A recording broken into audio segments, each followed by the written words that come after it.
So I just saw Lady Deadpool. Wait. So I just saw the Gotham Sirens. No, that's not it. So I just saw Birds of Prey! And it was surprisingly boring? I mean, I wasn't really excited for this movie, but I thought at the very least it would be fast-paced and fun.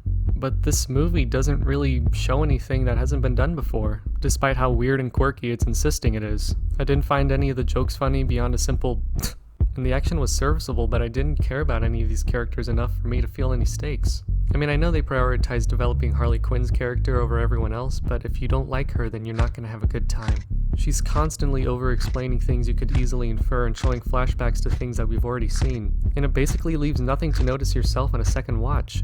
Although I have to admit, something that did catch me off guard was that the whole girl power element of the movie wasn't that bad. It was somehow less obnoxious in this movie than it was in Captain Marvel, so thank you for that. But getting back to things that did annoy me, the soundtrack made this movie particularly painful to sit through.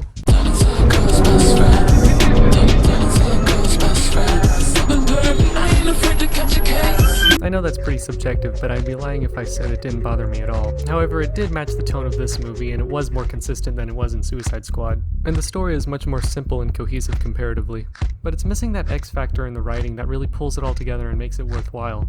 On one hand, I am glad that a movie this weird can still be made by a big studio, and there are people I can easily see enjoying this, those people being in the 12 to 14 Hot Topic demographic. But on the other hand, there are already better versions of this movie out there anyway. So in the end, I think you should prioritize watching any one of those instead of this.